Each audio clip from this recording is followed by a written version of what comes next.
We are still live, Stevie.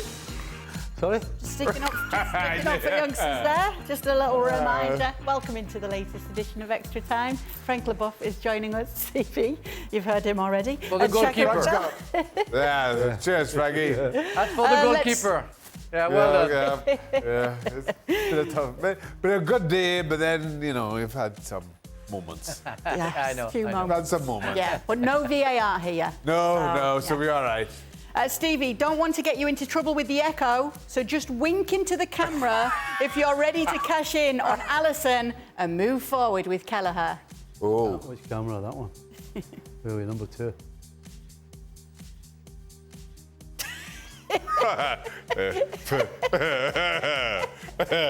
He's frozen.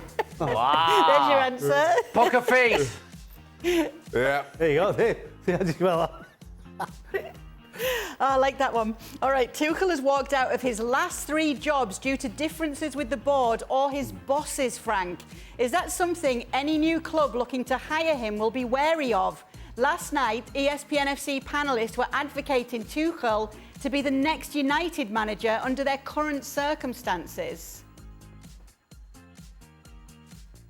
Yeah, tricky position from the panelist, and I don't know. Yeah, I will be the chairman of a club. You know, I will wonder if it's a good decision. I will talk to him first to know exactly what he wants and how to settle everything down. Because you know what, you can talk after. When it's too late, it's too late. You know, so you push everything on the up front, and then after you ask him to not say anything if he disagrees with what he said before. But yeah, considering what happens before and the three times before, if he comes to Manchester United and with the atmosphere that you can find in the dressing room, could be tricky.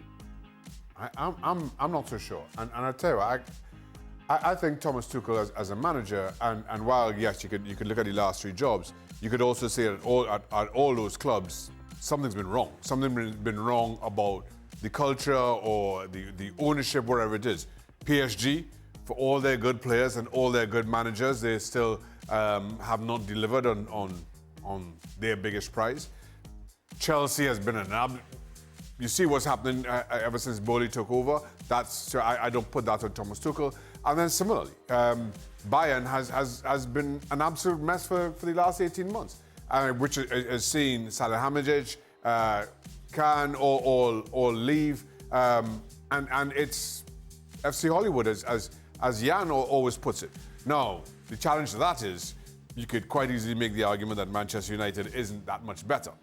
Maybe Sir Jim Ratcliffe comes in and adds some stability and sense to that board, and Tuchel is able to operate well. But to the question, in his previous 3 jobs that he's left, I don't hold him fully accountable for all. Next, Solskjær said in a recent interview that at United, certain players told him that they were not comfortable being captain in certain matches. Does that say more about the makeup of the United dressing room or the lack of confidence of the specific player themselves, Stevie? It tells you the character of the players. Yeah. And the worst thing about the whole situation is that 99 times out of 100, the manager is asking an experienced player to be captain. He's not going to some rookie who doesn't even shave yet, you know what I mean? He's talking to experienced guys. A team like Man United has experienced captains. And if you've got not just one, but multiple players not interested, I think that tells you more about the character of the players that they're signing than anything else. It was a straight yes from you and Frank. Yeah, Shaka. and it's so weird. Now, first of all, I don't understand why you have to be asking players to be captain, right? I thought you had your captain, or you know who's kind of second and third in command, so be it. But I've often said on here, players have almost sometimes fatal self-belief. Every player at that level I know. If I'm injured and you ask me to play, I'll give it a go. You know, I'm not feeling well and you ask me to play, I'll give it a go. You want me to be captain, I'll give it a go. I cannot think of anybody in any dressing room I've been in that somebody comes to them and says, you want to be captain for the day? And they say, nah, I'm I'm not sure about this. I have never, I cannot think of a single person in far smaller clubs than Manchester United. I cannot think of a single person who would opt out. Well, the couple of times I was captain at Liverpool, the first thing I did was smile. I wanted to be the captain. It's like, what? Yeah, absolutely. I mean, why would you not? It makes, Shaka said, I don't care. It makes no sense whatsoever. What's wrong with you? Well, maybe, Frank, they saw it more of a burden than an honour. Yeah, but that's the problem. It is an honour. It's a pride. I mean, especially when you play for Manchester United and you have the possibility of being the captain, you make history. I mean, that's crazy. I've been captain to every club that I played for. At Chelsea, the real captain was Dennis Wise, but once, you know, a couple of times they asked me to be the captain, to be the vice captain. How could I've said no to that, again, honour? That's impossible. You have to accept that. It's natural. Like Stevie and Shaka said, you would never think no. It's impossible. And I don't understand. Yeah, it's a lack of character. It's a lack of respect in a way for the club that you play for.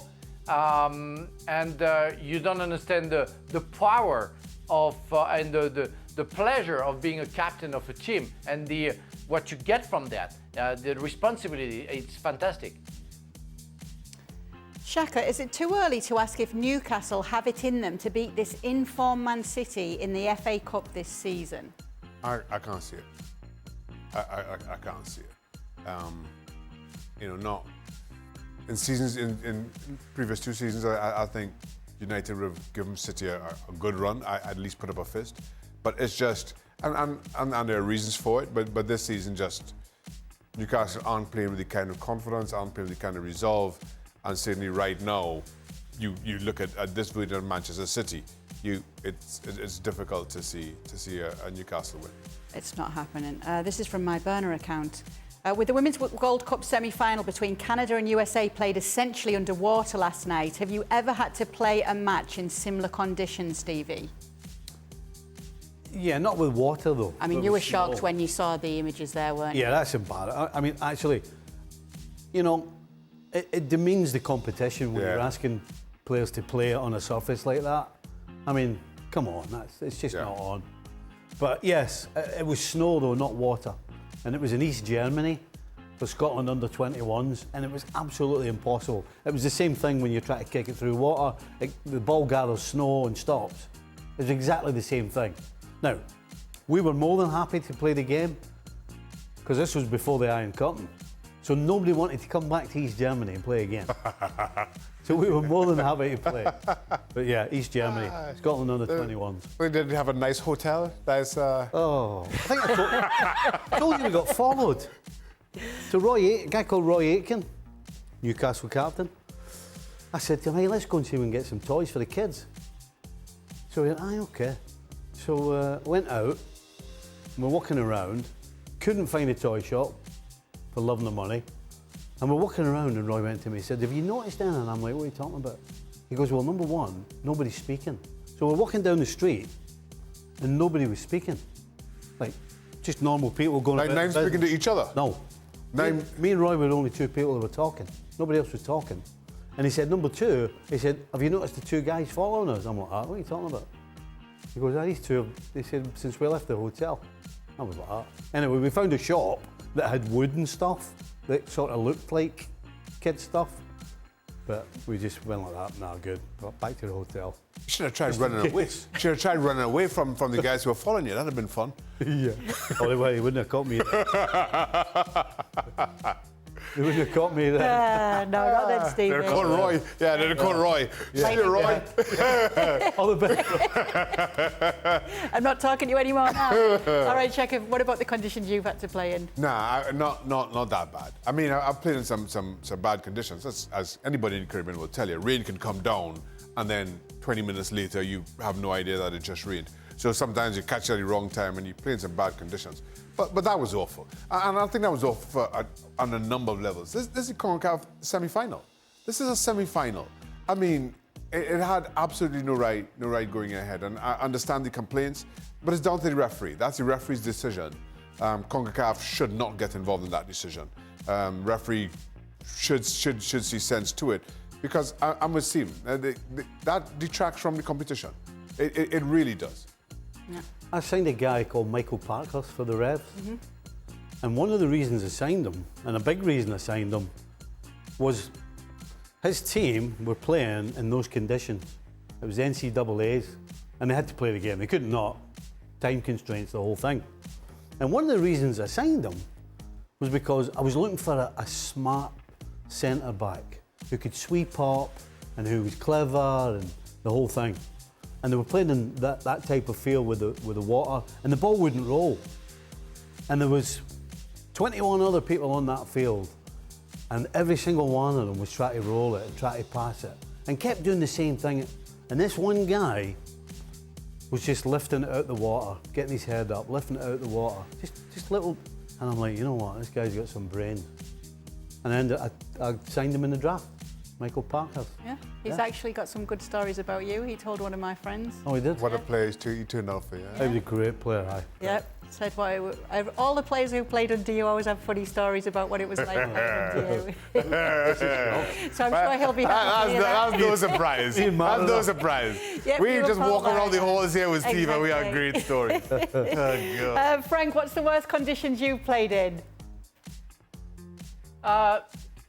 In two games, one in Strasbourg in League One, we played on a frozen pitch. The field wasn't heated, and the worst is that it was a sunny day, but it was like -10, so let's say 20 degrees Fahrenheit, and it was completely frozen, but on the vertical way, half of the pitch. One was under the sun, so it was soft. The other half was very frozen, so it was impossible to run. It was crazy.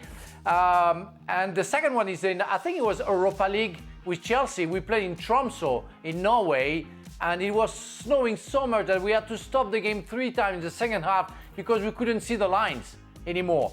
And we should not have played. I mean, it was impossible to play. We lost. I think the regretted Gianluca Vialli scored 2 goals to make us lose only, or lost, sorry, 3-2 on the first leg, and we won 7-0 or 7-1 the second leg. So it was good. It's all right in the end. All's well that ends well. I've got one for you in the old days. Go on then. What they used to do when the pitches were frozen, they used to put straw on it. And for some reason, if they put straw on it, they thought that would do the trick. Do We what played- trick? We played York City, who were in the 3rd division at the time, in the FA Cup, and we were Liverpool, and we were European champions. And there was no way they weren't playing the game, because obviously it gave them an advantage. And what they did was put straw, and then before the game, we were running around, bits of straw getting entangled in your boots and shoes and everything. Because obviously when they cleared all the straw off, number one, it was rock hard, and 2, they never got all the straw off. Did it end in a 1-1 straw? 0-0. Oh, God. Oh, God. 0-0 straw. All right, sorry. Oh, Jesus. We'll end it there, shall we? It's getting worse. Kids Next time getting on worse. Extra Time. It's just Sorry, high that's note. all right. oh, goodness. That's the Straw deal. Oh, goodness. That's the straw that broke the camel's back. 2 of you.